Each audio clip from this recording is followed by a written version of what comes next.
comes from the Harvard School of Public Health.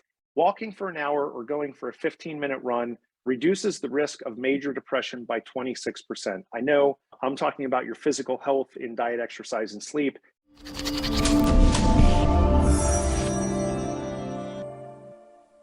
The very first principle that we need to look at is our health.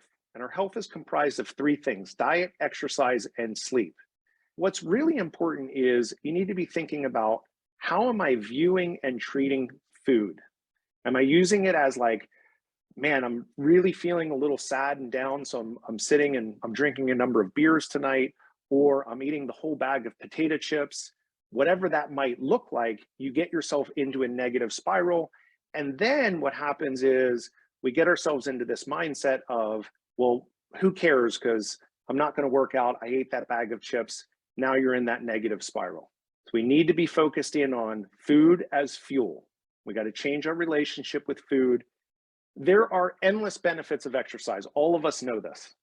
And so I thought this one, just in today's day and age, is a really important statistic. It comes from the Harvard School of Public Health.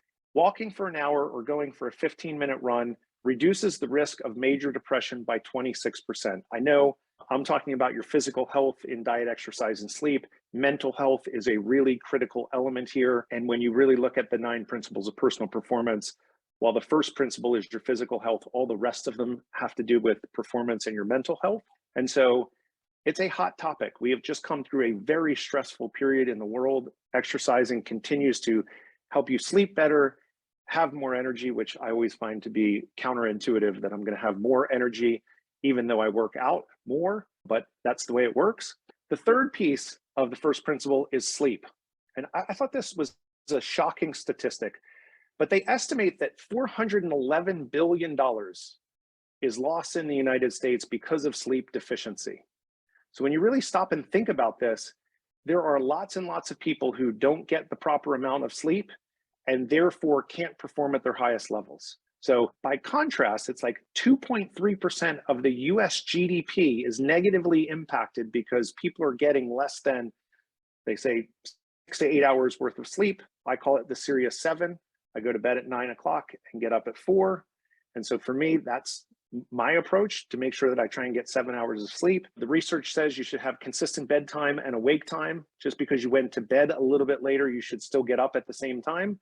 So for instance, if I go to bed at 11 because we went out to a late dinner, I still get up early. The trick there is you want to keep your biorhythms in motion. You take a nap, you don't just sleep in, because that'll mess you up with your biorhythms. Don't hit the snooze button, right? There's so many people that hit the snooze button. It messes up your deep sleep pattern, right? 30 minutes of elevated heart rate, minimum 3 days a week. I tell people they should really go for 5. And then reasonable diet. Limit, don't exclude. I think this is really important. There's so many diets out there that try and get you to stop eating these things, which then you're in deprivation mode and makes you want it more. And so for a lot of people, the right choice is to limit, don't exclude. Reasonable alcohol intake is limit or exclude. So a little bit different than food. Maybe I shouldn't do that at all, right? If I want to be at a high level of performance.